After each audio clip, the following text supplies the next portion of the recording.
Hey guys, today I'm filming the Totally Should Have book tag created by emmmabooks. I will link all the information down below, so go check it out, and here we go. The first question is totally should have gotten a sequel. I'm cheating here a bit because I know this book is eventually getting a sequel, but you know, I would like to have it now and it's not out yet. And yeah, the book I'm talking about is Warbreaker by Brandon Sanderson. This is a story of two princesses. One of them has to marry the god king of the next kingdom, and she's not too thrilled about that. There's this god that's very sarcastic and doesn't want to be a god. We have an immortal who wants to redeem himself and a very talkative sword. So in case you haven't tried any Brandon Sanderson, and if you're afraid to start Mistborn Trilogy, go check this one out. It's really a lot of fun to read. Question number 2 is totally should have had a spin-off. For this I picked a recently finished series, which is The Raven Cycle by Maggie Stiefvater. This series obviously just ended, and I'm already talking about a spin-off because I really love this world, I really love the characters, but the world was fantastic and I'm pretty sure she could come up with something else in this world. So this is a series about a girl called Blue and her Raven boys and the quest to find this Welsh king who's supposed to be asleep on a ley line, and he will grant you a wish if you wake him up. Question number 3 is an author that totally should write more books. As far as I know, the author that I chose is writing more books, but they're not here yet. I chose Deborah Harkness, the author of All Souls Trilogy. This is a tale about Diana, who is a reluctant witch. She's also a historian, and she's spending quite a lot of time in university libraries exploring manuscripts. And one day she stumbles on a manuscript that is causing quite a stir, since a lot of paranormal creatures are interested in it, and she gets into some trouble and a vampire called Matthew saves her. Anyways, it's a series, it's an adult historical paranormal series that you totally should check out if you're in this kind of stuff. Question number 4 is a character that totally should have ended with someone else. For this question I chose Robin from Cormoran Strike series by Robert Galbraith, aka J.K. Rowling. Now this is a series of murder mysteries where Cormoran Strike is a private detective and his assistant Robin solve murders. Anyways, I'm not going to go into the story because I don't want to spoil it. But Robin, really, I mean, this book for me had a cliffhanger, which is amazing for a murder mystery to have a cliffhanger. It's beyond me how that could happen. But when, I read the last page, I was just like, what the hell? This cannot be the end. I want the next book. Now, if you guys know when the next book is coming out, please let me know down in the comments so I won't be going crazy here. Question number 5 is a book that totally should have ended differently. I chose Gone Girl by Gillian Flynn. As you know, this is a story of a husband and wife who have quite a dysfunctional marriage, and when she goes missing, he's obviously the main suspect.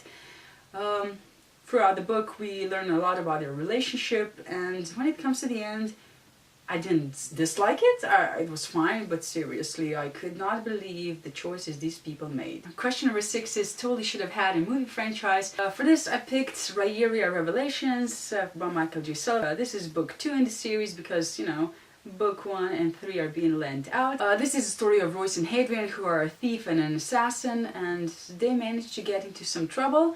And while they attempt to save their asses, they also have to save an empire. And it's a really fun story, action-packed, fast-paced, and a lot of twists and turns that you probably won't see coming. Question number 7 is totally should have had a TV show. For this I picked The Mistborn Trilogy by Brandon Sanderson. A disclaimer, I only want this TV show if it's done really well. If it's not, don't go near it. Don't touch it, just leave it alone, if you're not going to do it as it should be done. Anyways, this is a story of Vin and a group of criminals that decide to overthrow the evil overlord. The story is fast, full of full of interesting characters though, incredible magic system, and just a joy to read. Don't be scared of it, it's a fantastic and really fast read. You will love it. Question number 8 is totally should have had only one point of view. I usually don't mind multiple POVs, I don't really care about it that much. And the series I picked has multiple POVs, but there was only one that I didn't like, so I changed it up a bit. And the series I'm talking about is I Hunt Killers by Barry Lyga. This is a story of Jazz, whose father is a serial killer, and he used to groom Jazz, to get him to the family business, but now he's in prison, and Jazz is living a sort of normal life. But then murders start to happen, and apparently it's a copycat that it's copying his father's murders. And Jazz, who is afraid that he has some of his father's tendencies, is doing his best to solve these murders. But, you know, his girlfriend, I found her very annoying, and I just wish she wasn't there, honestly. This series is really underrated, I think, and hardly anyone mentions it on BookTube. In case you are into this kind of thing, just pick it up, it's a lot of fun. Question number 9 is totally should have had a cover change. For this I picked The Parasol Protectorate by Gail Carriger. This is a story of Alexia Terrabody, who is soulless, which means that whenever a vampire or a werewolf is near her, they become human and nothing else. Anyways, she gets sucked into this world, and there's a bit of romance there, a lot of action, a lot of fun characters, and in my opinion, terrible covers. Sorry. Anyways, this is book 1, obviously soulless, just to show you the covers. Changeless, book 2.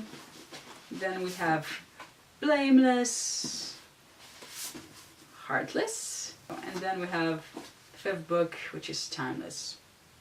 I think, you know, they could come up with better covers than these, sorry. Question number 10 is totally should have kept the original covers. For this I picked the UK version of this series, and I'm talking about the Warbreaker Trilogy by Josephine Angelini. This is the first book, Trial by Fire, which is this nice gorgeous cover, and then they went and changed it to this, which is Firewalker, book 2. I have to give them credit because they did change the cover for book 1 as well, but you know, obviously I didn't buy it. But really, I mean, for me this is a far better cover, and I'm sad that they changed it, but you know, life, it happens. I will survive somehow. Question number 11 is totally should have stopped at book 1, and for this I picked the Gemma Doyle Trilogy by Liba Bray. I honestly think I'm just too old for this series, or I have completely outgrown it. I've only read the first book, granted, which is A Great and Terrible Beauty. It tells the story of a girl who loses her mother and then gets sent into this all-girls school, which is full of snobbery and bullying, and a bunch of girls alongside with her get entangled into this magical world and do stupid things. I still have book 2 and 3 to read, but for me, you know, book 1 was enough, and I'm not tempted to continue, but I still might at one point, I'm not sure. Maybe it should have been shorter, in my opinion. Anyways, these are my answers. What are yours? Do you have different opinions? Do you disagree? Do you agree? Leave me a comment down below, and see you in my next video. Bye!